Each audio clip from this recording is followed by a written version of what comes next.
नमस्कार विद्यार्थी मित्रांनो, मी सुवर्णा मगर आपल्या सर्वांचा स्पर्धा अभ्यास या यूट्यूब चॅनलवरती स्वागत करते। विद्यार्थी मित्रांनो, आजच्या व्हिडिओमध्ये आपण 24 आणि 25 फेब्रुवारी या दोन दिवशीचे काही महत्त्वाचे करंट अफेअर्स अभ्यासणार आहोत। चला तर मग आजच्या व्हिडिओला सुरुवात करूया। फर्स्ट क्वेश्चन आहे, अलीकडेच कोणत्या राज्य सरकारने अंगणवाडी सेविकांच्या सक्षमीकरणासाठी शिक्षा साथी हे AI आधारित साधन लॉन्च केले आहे? तर या प्रश्नाचे योग्य उत्तर आहे पर्याय क्रमांक 2 महाराष्ट्र। फेब्रुवारी 2026 मध्ये महाराष्ट्र सरकारने अंगणवाडी सेविकांच्या सक्षमीकरणासाठी शिक्षा साथी हे AI आधारित साधन लॉन्च केलेले आहे। अंगणवाडी सेविकांसाठी AI आधारित टूल सुरू करणारे महाराष्ट्र हे देशातील पहिले राज्य ठरलेले आहे। तर बघा, अंगणवाडी सेविकांसाठी AI आधारित टूल सुरू केलेले आहे। टूलचं नाव काय आहे तर शिक्षा साथी महाराष्ट्र सरकारने सुरू केलेली आहे आणि हे AI आधारित टूल सुरू करणारे महाराष्ट्र हे देशातील पहिले राज्य ठरलेले आहे। हे साधन व्हॉट्सॲपवर आधारित असून मराठीसह विविध भाषांमध्ये उपलब्ध आहे। मुलांचे शिक्षण, पोषण आणि आरोग्य व्यवस्थापन सुलभ करून 0 ते 6 वर्ष वयोगटातील बालकांचा सर्वांगीण विकास साधणे हे याचे मुख्य उद्दिष्ट आहे। कागदी काम कमी करून डेटा संकलन, रिपोर्टिंग आणि निरीक्षण प्रक्रिया पूर्णपणे डिजिटल करणे हे याचे उद्दिष्ट आहे। यामध्ये मुलांच्या वाढीचे आणि वजनाचे ट्रॅकिंग, लसीकरण अलर्ट आणि AI आधारित सूचनांची सोय असणार आहे। याद्वारे ICDS म्हणजेच एकात्मिक बाल विकास सेवा अंतर्गत सेवांची गुणवत्ता, पारदर्शकता आणि अचूकता वाढवण्यावर भर देण्यात आला आहे।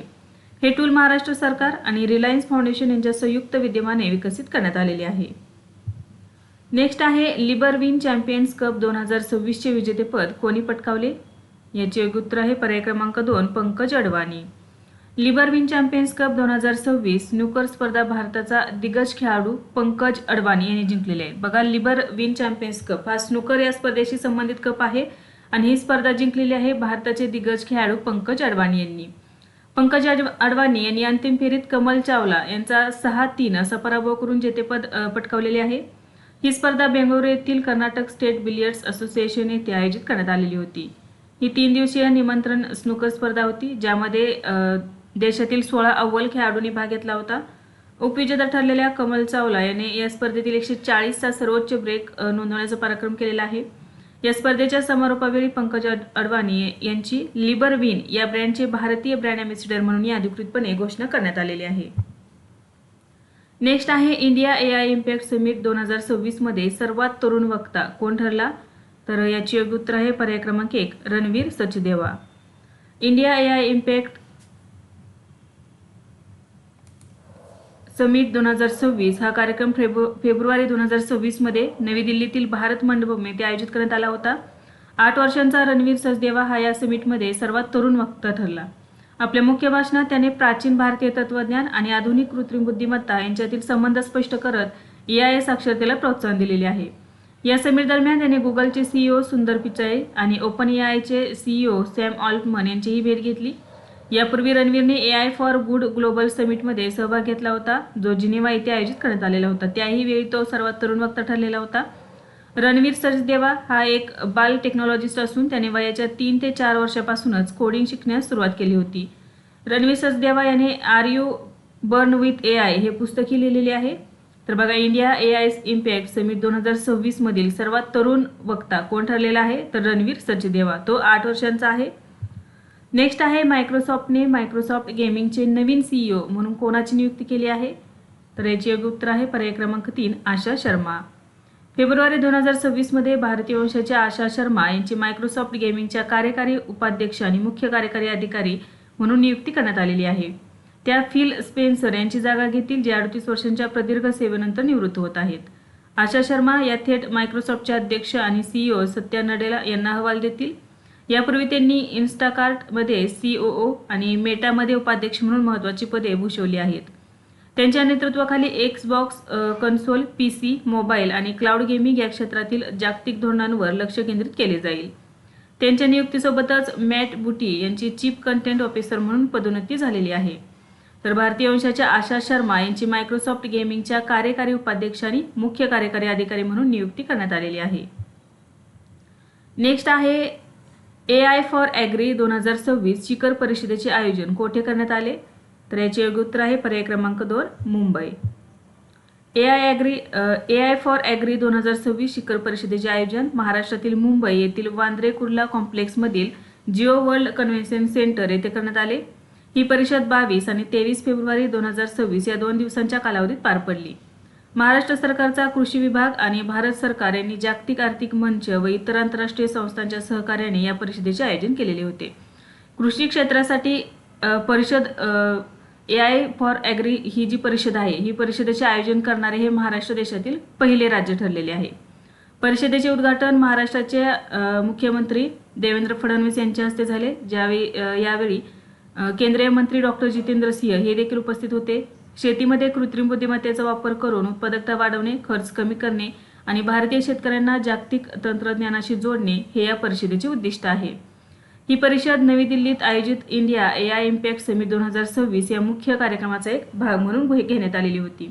या परिषदेत महाराष्ट्र सरकारने देशातील पहिले कृषी कृत्रिम बुद्धिमत्ता धोरण 2025-29 हे अधिकृतपणे जाहीर केलेले आहे आणि हे जाहीर करणारे महाराष्ट्र हे देखील देशातील पहिले राज्य ठरलेले आहे.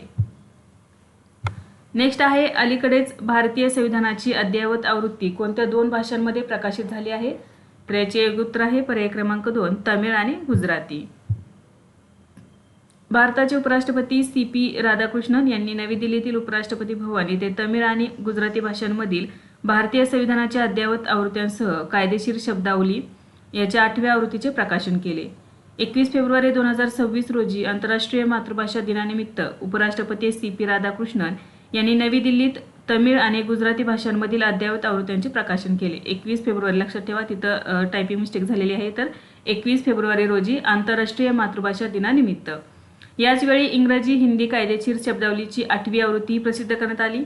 राष्ट्रपती द्रौपदी मुर्मू यांनी 25 डिसेंबर 2025 रोजी संथाली भाषेतील संविधानाचे प्रकाशन केले होते. 26 नोव्हेंबर 2025 रोजी संविधान दिनी राष्ट्रपतींनी मल्याळम, मराठी, नेपाळी, पंजाबी, बोडो, काश्मीरी, तेलुगू, ओडिया आणि आसामी अशा 9 भाषातील अनुवादाचे अनावरण केलेले होते.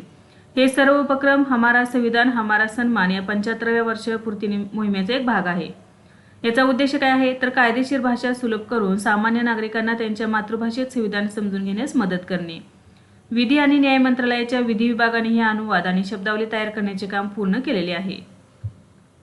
नेक्स्ट आहे, विमान वाहतूक आणि संरक्षण क्षेत्रातील कौशल्य विकासासाठी Indo French aeronautics skills centre कोठे स्थापन केले जाईल? तर याचे योग्य उत्तर आहे पर्याय क्रमांक 1, कानपूर, उत्तर प्रदेश. उत्तर प्रदेशातील कानपूर येथील राष्ट्रीय कौशल्य प्रशिक्षण संस्थेत विमान वाहतूक आणि संरक्षण क्षेत्रासाठी हे राष्ट्रीय उत्कृष्टता केंद्र स्थापन केले जाणार आहे. या केंद्राची स्थापना भारत सरकार आणि फ्रान्स सरकार यांच्यातील धोरणात्मक भागीदारीतून करण्यात येणार आहे. हे केंद्र कौशल्य विकास आणि उद्योजकता मंत्रालयाच्या PM सेतू या महत्त्वाकांक्षी योजनेचा एक भाग आहे. PM सेतूचा लॉंग फॉर्म बघा, प्रधानमंत्री कौशल्य आणि रोजगार क्षमता परिवर्तनद्वारे अपग्रेडेड ITI. तर ही एक योजना आहे. या योजनेच्या अंतर्गत हे केंद्र स्थापन करण्यात येणार आहे. या केंद्रामध्ये एरोनॉटिक्स, संरक्षण उत्पादन, विमान देखभाल आणि विमानतळ ऑपरेशन्स यासारख्या तांत्रिक क्षेत्रांमध्ये जागतिक दर्जाचे प्रशिक्षण दिले जाईल. जागतिक दर्जाच्या पायाभूत सुविधांद्वारे तरुणांना प्रगत तांत्रिक कौशल्य प्रदान करणे आणि त्यांना विमान वाहतूक क्षेत्रात रोजगारासाठी सक्षम बनवणे हा या उपक्रमाचा मूळ उद्देश आहे. PM सेतू ही योजना 4 ऑक्टोबर 2025 रोजी सुरू करण्यात आली. या योजनेचा उद्देश देशभरातील 1000हून अधिक सरकारी ITIचे आधुनिकीकरण करणे हे आहे. नेक्स्ट आहे, गेल इंडिया लिमिटेडच्या अध्यक्ष आणि व्यवस्थापकीय संचालक पदी कोणाची नियुक्ती करण्यात आली आहे? तर या प्रश्नाचे योग्य उत्तर आहे पर्याय क्रमांक 4, दीपक गुप्ता. गेल इंडिया लिमिटेडच्या अध्यक्ष आणि व्यवस्थापकीय संचालक पदी दीपक गुप्ता यांची नियुक्ती करण्यात आलेली आहे. ही नियुक्ती पेट्रोलियम आणि नैसर्गिक वायू मंत्रालय यांनी केलेली आहे. दीपक गुप्ता हे 1 मार्च 2026 पासून अधिकृतपणे पदाचा कार्यभार स्वीकारणार आहेत. ते सध्याचे CMD संदीप कुमार गुप्ता यांची जागा घेणार आहेत, जे 28 फेब्रुवारी 2026 रोजी निवृत्त होत आहेत. दीपक गुप्ता यापूर्वी गेलमध्ये संचालक म्हणून कार्यरत होते. त्यांनी तेल आणि नैसर्गिक वायू क्षेत्रात सुमारे 35 वर्षांचा व्यापक अनुभव आहे. त्यांचा कार्यकाळ 28 फेब्रुवारी 2029 पर्यंत किंवा त्यांच्या सेवानिवृत्तीपर्यंत असणार आहे.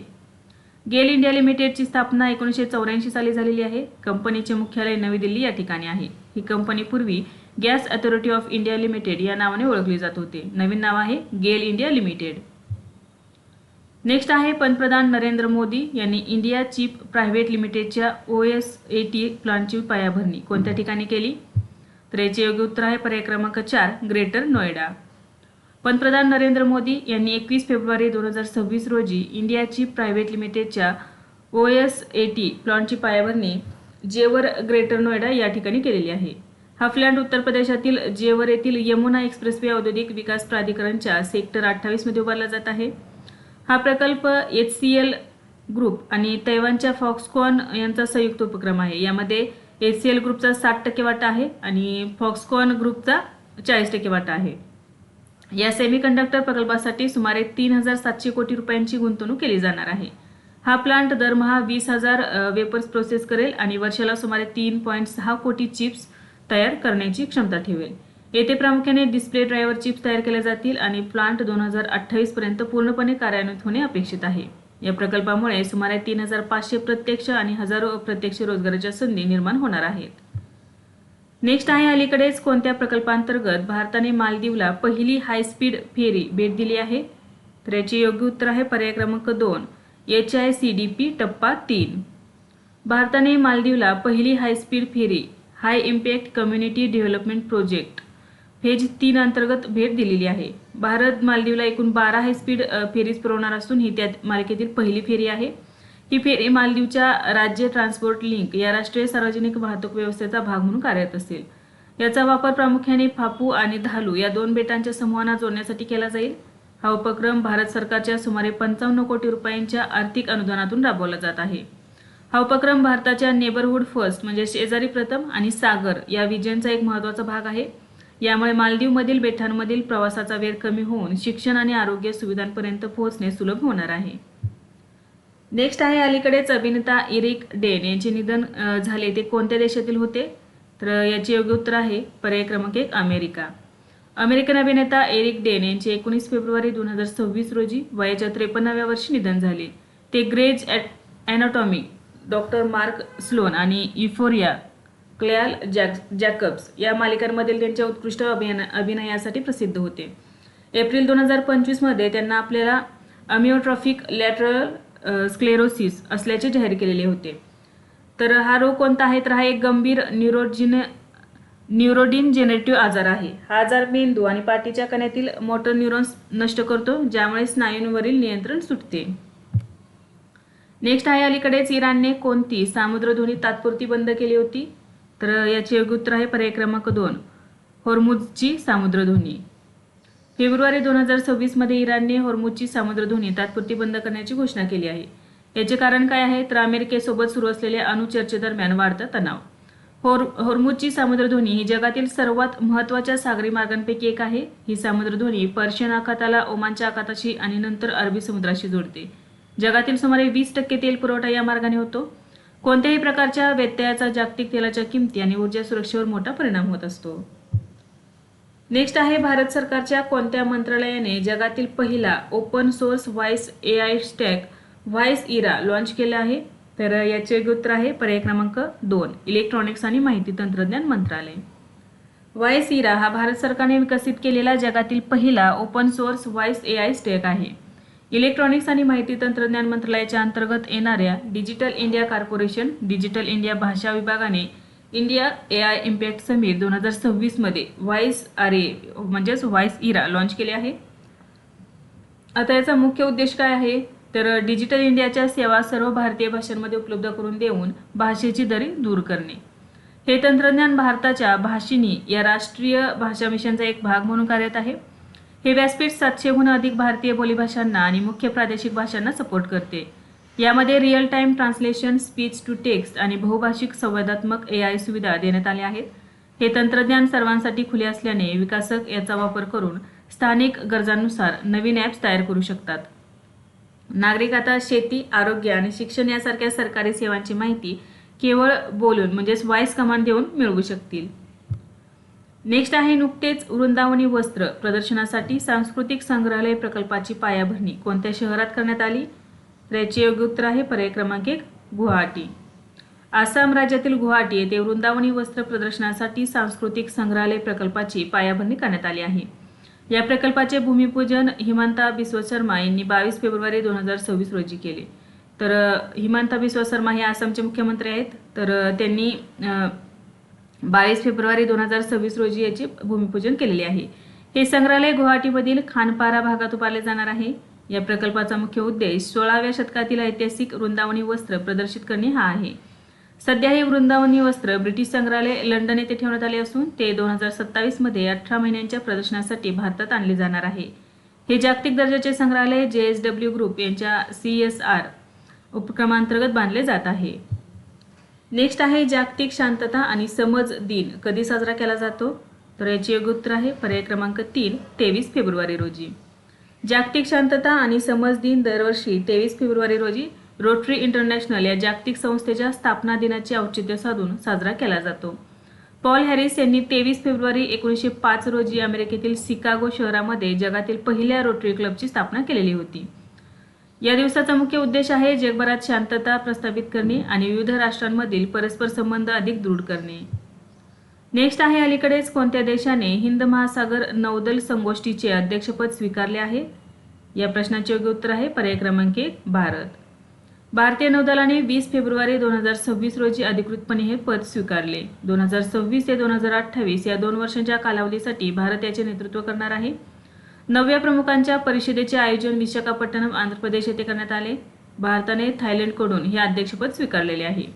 16 वर्षांनंतर भारत पुन्हा अध्यक्ष बनला आहे. 2008 मध्ये या मंचाची सुरुवात भारतातूनच झालेली होती. या परिषदेत 25 सदस्य देश आणि 9 निरीक्षक देशांच्या नौदल प्रमुखांनी सहभाग नोंदवलेला होता. याचा मुख्य उद्देश आहे हिंदी महासागर क्षेत्रातील सागरी सुरक्षा मजबूत करणे आणि सदस्य देशांमध्ये परस्पर सहकार्य वाढवणे. नेक्स्ट आहे धर्मवीर आनंद दिघे जीवनगौरव पुरस्काराने कोणाला सन्मानित करण्यात आले? तर याचे योग्य उत्तर आहे पर्याय क्रमांक 2 जितेंद्र. ज्येष्ठ बॉलिवूड अभिनेते जितेंद्र यांना धर्मवीर आनंद दिघे जीवनगौरव पुरस्काराने सन्मानित करण्यात आलेले आहे. जितेंद्र यांचे मूळ नाव आहे रवी कपूर. राज्याचे आरोग्य मंत्री प्रकाश आंबेडकर यांच्या हस्ते हा पुरस्कार प्रदान करण्यात आला. ठाण्यातील ऐतिहासिक गडकरी रंगायतन येथे हा सोहळा पार पडला. महाराष्ट्र राज्याचे उपमुख्यमंत्री एकनाथ शिंदे यांच्या वाढदिवसानिमित्त आयोजित सूर आणि ताल या कार्यक्रमात हे वितरण झाले. हा सोहळा स्वातंत्र्यवीर सावरकर प्रतिष्ठानतर्फे आयोजित करण्यात आला होता. नेक्स्ट आहे वन विभागाने केलेल्या सर्वेक्षणानुसार तमिळनाडूच्या तिरुपत्तूरचा पक्षी म्हणून कोणत्या पक्षाची निवड करण्यात आली आहे? तर याचे योग्य उत्तर आहे पर्याय क्रमांक 1 भारतीय राखाडी हॉर्नबिल. तमिळनाडू राज्यातील तिरुपत्तूर जिल्हा याचा जिल्हा पक्षी म्हणून भारतीय राखाडी हॉर्नबिल याची निवड करण्यात आली आहे. ही निवड वन विभागाने केलेल्या सर्वेक्षण आणि सार्वजनिक मतदानाच्या आधारे करण्यात आली. पक्षी संवर्धनाबाबत जनजागृती करण्यासाठी वन विभागाने ऑनलाईन आणि ऑफलाईन अशा दोन्ही माध्यमातून मतदान प्रक्रिया राबवलेली होती. या पक्षाची अधिकृत घोषणा तिरुपत्तूरच्या जिल्हाधिकारी के शिव सौंदरवल्ली आणि जिल्हा वन अधिकारी एम महेंद्रन यांनी केलेली आहे. या उपक्रमामुळे स्थानिक स्तरावर जैवविविधता संवर्धन आणि पक्षी संरक्षणाबाबत जागरूकता वाढण्यास मदत होणार आहे. नेक्स्ट आहे स्पायनोसॉरस मिराबिलिस ही नवीन डायनासोर प्रजाती कोणत्या वाळवंटात सापडली? तर याचे योग्य उत्तर आहे पर्याय क्रमांक 1 सहारा वाळवंट. स्पायनोसॉरस मिराबिलिस ही नवीन डायनासोर प्रजाती सहारा वाळवंटमधील नायजर देशात सापडली आहे. या प्रजातीचे अवशेष नायजरमधील टेनेरे वाळवंट येथे आढळले जे सहारा वाळवंटाचा एक भाग आहे. या प्रजातीचा शोध शिकागो विद्यापीठ येथील प्रसिद्ध जीवाश्मशास्त्रज्ञ पॉल सेरेनो आणि त्यांच्या संशोधन टीमने लावला. स्पायनोसॉरस मिराबिलिस हा त्याच्या प्रजातीतील असा डायनासोर होता ज्याची शारीरिक रचना मासे पकडण्यासाठी अनुकूल होती, ज्यामुळे तो एक उत्कृष्ट जलचर शिकारी मानला जातो. नेक्स्ट आहे देशातील पहिले कृषी कृत्रिम बुद्धिमत्ता धोरण 2025 ते 2029 कोणत्या राज्याने जाहीर केले आहे?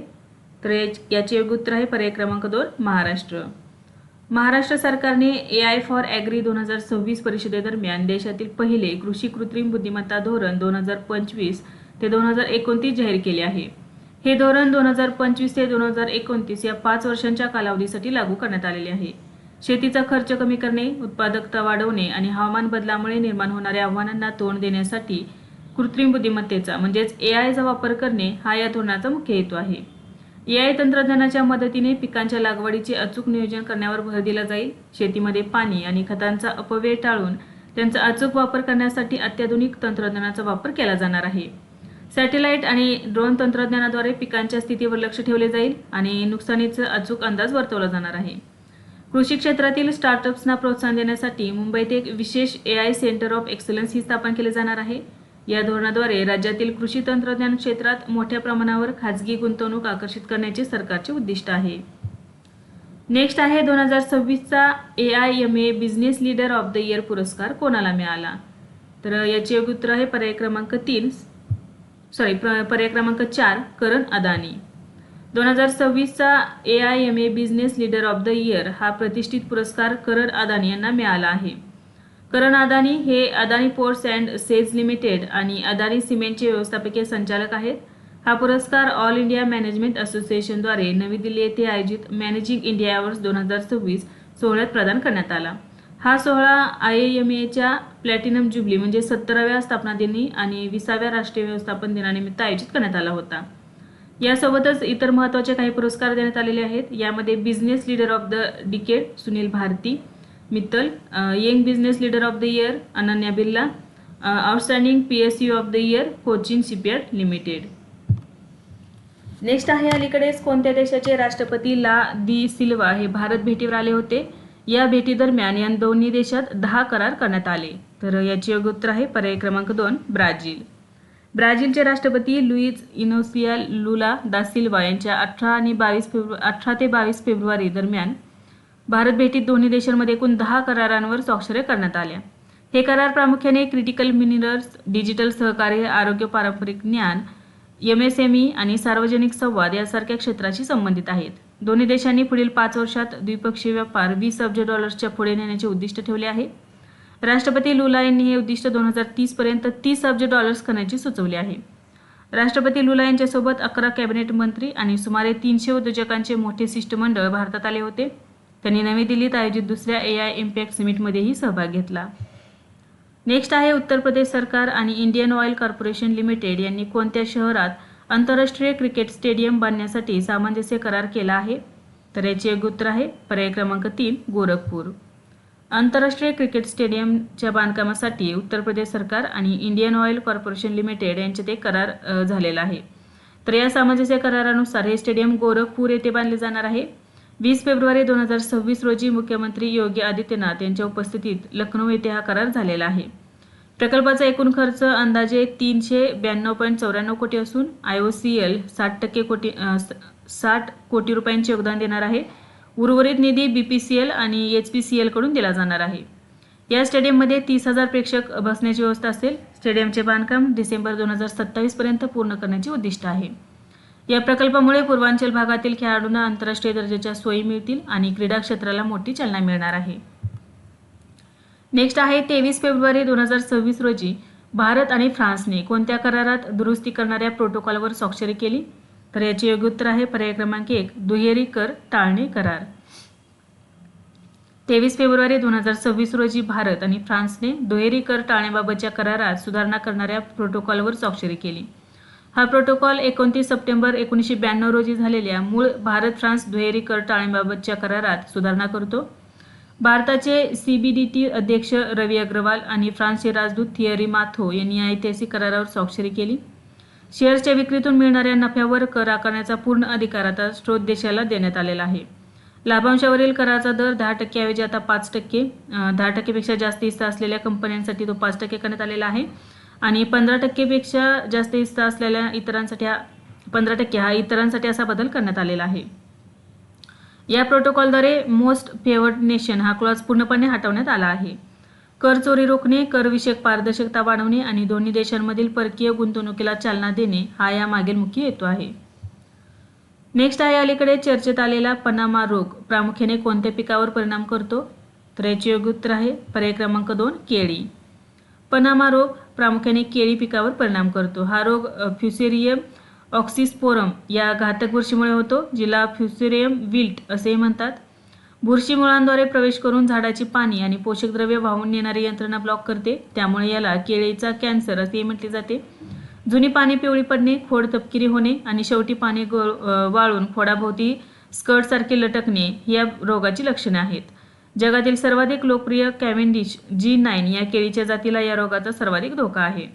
शास्त्रज्ञांनी नुकतेच या रोगापासून केळीचे रक्षण करू शकणारे विशिष्ट जनुक शोधून काढले आहे, ज्यामुळे पिकाचे संरक्षण करणे शक्य होणार आहे. नेक्स्ट आहे लार्सन अँड टुर्बो याने L&T या कंपनीने कोणत्या कंपनीच्या सहकार्याने भारतात गिगावॅट स्केल AI कारखाना बांधण्याची घोषणा केली आहे? तर याचे योग्य उत्तर आहे पर्याय क्रमांक 2 एनव्हिडिया. लार्सन अँड टुर्बोने एनव्हिडियाच्या सहकार्याने भारतात सर्वात मोठा गिगावॅट स्केल AI कारखाना बांधण्याची घोषणा केली आहे. याचा उद्देश आहे भारताला जागतिक AI हब बनवणे आणि देशांतर्गत इंडिया AI मिशनला बळकटी देणे. या कारखान्याचा विस्तार प्रामुख्याने मुंबई आणि चेन्नई येथील डेटा सेंटर्समध्ये केला जाणार आहे. सुरुवातीला मुंबईत 40 मेगावॅट आणि चेन्नईत 30 मेगावॅट क्षमतेने काम सुरू होईल, जे पुढे गिगावॅट स्तरापर्यंत नेले जाईल.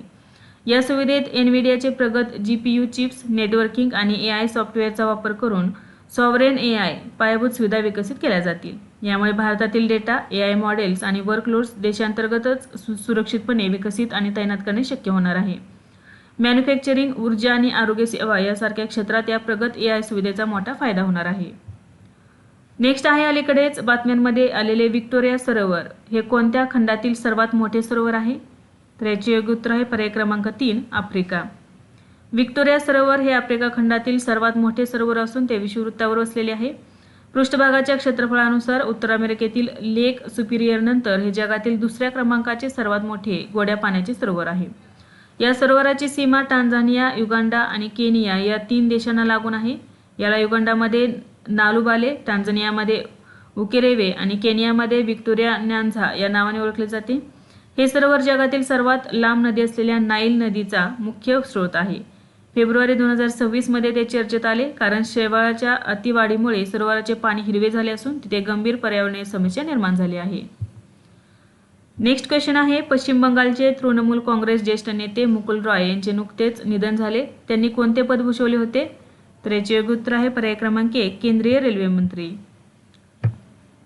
पश्चिम बंगालमधील सत्ताधारी तृणमूल काँग्रेस पक्षाचे नेते आणि माजी रेल्वे मंत्री मुकुल रॉय यांचे 23 फेब्रुवारी 2026 रोजी वयाच्या 71व्या वर्षी कोलकाता येथे निधन झाले. मनमोहन सिंग यांच्या नेतृत्वाखालील सरकारमध्ये मार्च ते सप्टेंबर 2012 दरम्यान त्यांनी भारताचे 32वे रेल्वे मंत्री म्हणून काम पाहिले. 2009 ते 2011 या काळात त्यांनी केंद्र सरकारमध्ये जहाज बांधणी राज्यमंत्री म्हणून जबाबदारी सांभाळली. ते तृणमूल काँग्रेसच्या संस्थापक सदस्यांपैकी एक होते आणि प्रदीर्घ काळ पक्षाचे राष्ट्रीय सरचिटणीस राहिलेले होते. त्यांनी 2006 ते 2017 या काळात 2 वेळा राज्यसभेचे सदस्य म्हणून पश्चिम बंगालचे प्रतिनिधित्व केलेले आहे. 2017 मध्ये भाजपमध्ये प्रवेश केल्यानंतर 2020 मध्ये त्यांची पक्षाच्या राष्ट्रीय उपाध्यक्षपदी नियुक्ती झाली होती.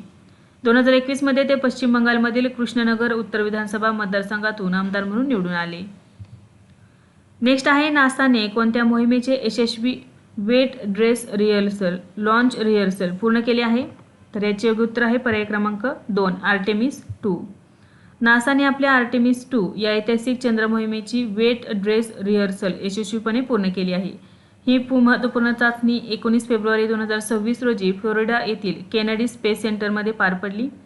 या चाचणीमध्ये स्पेस लॉन्च सिस्टीम रॉकेटमध्ये 7 लाख गॅलनहून अधिक क्रायोजेनिक इंधन भरून प्रक्षेपणापूर्वीच्या सर्व तांत्रिक बाबींचा सराव करण्यात आला. 1972च्या अपोलो 17 नंतर प्रथमच मानवाला चंद्राच्या कक्षेत नेणारे हे पहिले मानवयुक्त अभियान असणार आहे. या यशस्वी चाचणीनंतर नासा आता 6 मार्च 2026च्या सुमारास प्रत्यक्ष प्रक्षेपणाचे नियोजन करत आहे. या मोहिमेद्वारे अंतराळवीर चंद्राभोवती फेरी मारून पृथ्वीवर परततील, ज्यामुळे भविष्यातील मंगळ मोहिमांचा मार्ग मोकळा होणार आहे. नेक्स्ट आहे केंद्रीय उत्पादन शुल्क दिवस कधी साजरा केला जातो? याचे योग्य उत्तर आहे पर्याय क्रमांक 4 24 फेब्रुवारी. भारतात दरवर्षी 24 फेब्रुवारी रोजी केंद्रीय उत्पादन शुल्क दिवस साजरा केला जातो. 24 फेब्रुवारी 1944 रोजी केंद्रीय उत्पादन शुल्क आणि मीठ कायदा लागू करण्यात आला होता. त्याच्या स्मरणार्थ हा दिवस पाळला जातो. केंद्रीय उत्पादन शुल्क हा एक अप्रत्यक्ष कर आहे जो भारतात उत्पादित होणाऱ्या वस्तूंवर आकारला जातो. हा दिवस केंद्रीय अप्रत्यक्ष कर आणि सीमा शुल्क मंडळाद्वारे आयोजित केला जातो. देशाच्या आर्थिक विकासातील उत्पादन शुल्क विभागाचे योगदान अधोरेखित करणे आणि कर्मचाऱ्यांना अधिक चांगल्या कामगिरीसाठी प्रोत्साहित करणे हा या दिवसाचा हेतू आहे. विद्यार्थी मित्रांनो, आज आपण काही महत्त्वाचे करंट अफेअर्स अभ्यासले. यासारखेच नवनवीन व्हिडिओ पाहण्यासाठी चॅनलला लाईक करा आणि सबस्क्राईब करायला विसरू नका. धन्यवाद.